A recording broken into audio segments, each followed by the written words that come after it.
بسم اللہ الرحمن الرحیم، اللہم صلی علی سیدنا محمد وعلی آل سیدنا مولانا محمد وبارک وسلم۔ معزز سامعین، آج اقامت دین کے حوالے سے جو بات اہم ترین بات ہے وہ یہ ہے کہ اللہ رب العالمین کا جو فرمان مبارکہ ہے کہ اے ایمان والو ایمان لاؤ جیسا کہ ایمان لانے کا حق ہے۔ اسی کے ساتھ ہی فرمایا ایک دوسری جگہ پہ کہ اے ایمان والو تقوی اختیار کرو جیسا کہ اس کا حق ہے۔ حق جو ہوتا ہے وہ ایک لازمی حیثیت اختیار کر رہا ہوتا ہے، اس طرح اقامت دین بھی ایک لازم حیثیت رکھتا ہے ہر مسلمان اور ہر عورت پر۔ یہ نہیں ہے کہ یہ صرف مسلمان مردوں پر یہ لازم ہے، عورتوں پر بھی یہ اقامت دین لازم ہے۔ کیوں کہ بیسیکلی جو بچے کی ابتدائی تربیت ہوتی ہے وہ ماں کے گود سے ہوتی ہے، تو ماں اگر اقامت دین پر چلنے والی ہے اور اس نے اقامت دین کے احکامات پر عمل کرتے ہوئے شریعت کے تمام احکام کو تسلیم کرتے ہوئے اس پر عمل کرنا شروع کر دیا تو اس نے ایک نسل کو اقامت دین پر چلانے کا کام شروع کر دیا۔ کہ آپ دیکھیں کہ ابتدائی گود ہی ماں کی تربیت بنتی ہے، اور اس کے بعد ہماری جو مسلمانوں کی جو تہذیب ہے، جو ہماری تربیت ہے، وہ ماں کے گود کے بعد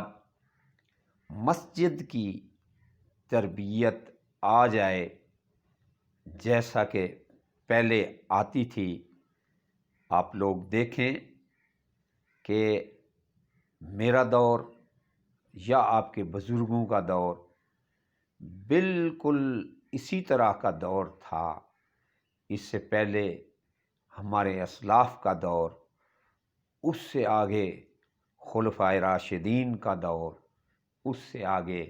آقا دو عالم صلی اللہ علیہ وسلم کا دور مبارکہ، کہ ساری تربیت کا ہماری اسلامی اسٹیٹ میں جو مرکز بن رہا تھا وہ مسجد نبوی بن رہا تھا۔ تو اب ہماری وہ تربیت بھی ٹوٹ گئی ہے اور ہمارا طریقہ بھی ٹوٹ گیا ہے، اور ہمارا شریعت پر عمل کرنا بھی ٹوٹ گیا ہے۔ تو اس طرح یہ سارا نظام جو ہے وہ درہم برہم ہو گیا ہے۔ اقامت دین کے لیے لازم ہے کہ ہم حضور کا نظام حیات اپنی زندگی میں لے آئیں۔ جب تک آقا دو عالم صلی اللہ علیہ وسلم کا نظام حیات ہماری زندگی میں نہیں آئے گا، اس وقت تک اقامت دین کا کام ہم پر بوجھ کی حیثیت رکھے گا۔ اب اقامت دین میں یہ تو نہیں ہے کہ آپ نماز بھی نہ پڑھیں، آپ شریعت کے احکامات پر بھی عمل نہ کریں، آپ سچ بھی نہ بولیں، اور آپ برائیوں سے بھی نہ بچیں، اور اس کا نعرہ جو آپ لگائیں کہ اقامت دین کے کام کرنے کی ضرورت ہے، یا میں اقامت دین کا کام کروں گا۔ اللہ رب العالمین بذات خود اپنے کلام میں فرماتے ہیں، یا ایھا الذین آمنوا لم تقولون ما لا تفعلون۔ تو یہ یاد رکھیں، جب تک ہم بذات خود شریعت کے احکام پر مکمل عمل نہیں کریں گے تو ہمارے دل کے اندر یہ حس ہی پیدا نہیں ہوگی کہ ہمارا مقصد حیات جو ہے وہ اقامت دین ہے، ہمیں اس دنیا کے اندر بھیجا گیا ہے، ہم بذات خود نہیں آئے۔ جس شخص کو کوئی اگر کہیں بھیجتا ہے تو اس کے ذمہ جو ہے وہ ایک فرض منصبی دیتا ہے کہ جاؤ اور جا کر یہ کام کر کے آؤ۔ ایسے ہی ہے جیسے ماں باپ یا آپ کے استاد آپ کو کوئی کام بتاتے ہیں اور کہتے ہیں جاؤ یہ کر کے آؤ، اور جب واپس آپ آتے ہیں تو وہ پوچھتے ہیں کہ ہاں بیٹا، میں نے آپ کو جو کام بتایا تھا وہ کر کے آئے ہو؟ باخدا سامعین، اللہ رب العالمین نے بھی ہمیں دنیا کے اندر بھیجا ہے اور ہمارے ذمے جو کام لگایا ہے، اخرجت للناس تامرون بالمعروف وتنہون عن المنکر وما خلقت الجن والانس الا لیعبدون۔ ہمارے لیے جو کام بھیجا ہے وہ اس کی عبادت ہے، اور صرف یہ عبادت انفرادی حیثیت کی نہیں ہے بلکہ اجتماعی حیثیت کی عبادت ہے۔ اس لیے اقامت دین کی ضرورت جو ہے ہمیں ہر لمحے جو ہے وہ ضرورت پڑتی ہے۔ کوئی بھی ہمارا شعبہ ہو، گھریلو زندگی کا شعبہ ہو، گھریلو زندگی سے باہر کا شعبہ ہو، ہماری معیشت کا شعبہ ہو، ہماری خارجہ پالیسی کا شعبہ ہو، ہمارا نظام عدل ہو، ہمارا نظام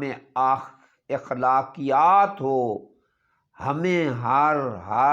لمحہ پر اللہ اور اللہ کے رسول کی زندگی کو بحیثیت کامل نمونہ کے دیکھنا پڑتا ہے، اور اللہ اور اللہ کے رسول کی نمونہ زندگی پر ہر وقت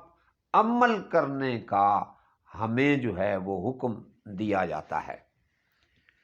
ہم دیکھیں کہ اللہ تعالیٰ جو ہے وہ قوموں کو اگر نظام عدل ہے تو تباہی نہیں دیتا، اگر نظام عدل نہیں ہے تو پھر تباہ و برباد کر دیتا ہے۔ اللہ تعالیٰ اخلاقیات میں ڈوبی ہوئی پست قوموں کو جب وہ پوری کی پوری ڈوب جاتی ہیں، پھر اللہ تعالیٰ ان اخلاق سے گری ہوئی قوموں کو تباہ و برباد کر دیتا ہے۔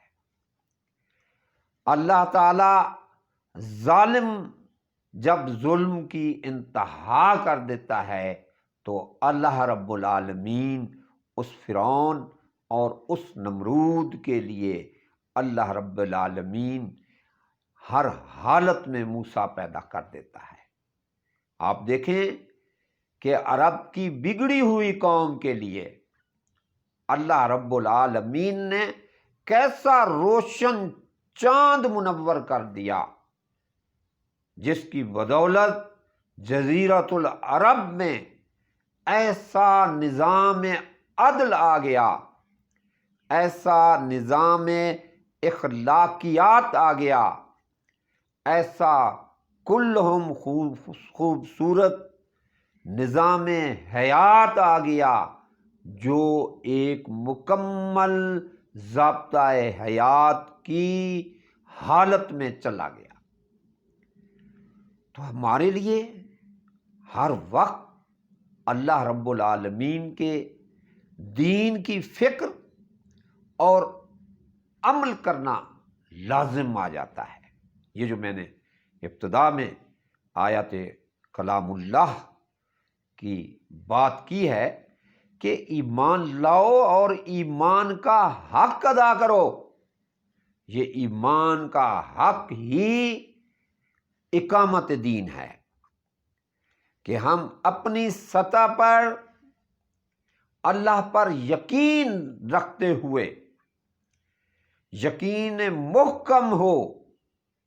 اس میں کسی قسم کا شک و شبہ نہ ہو۔ وہ میں اکثر کہتا رہتا ہوں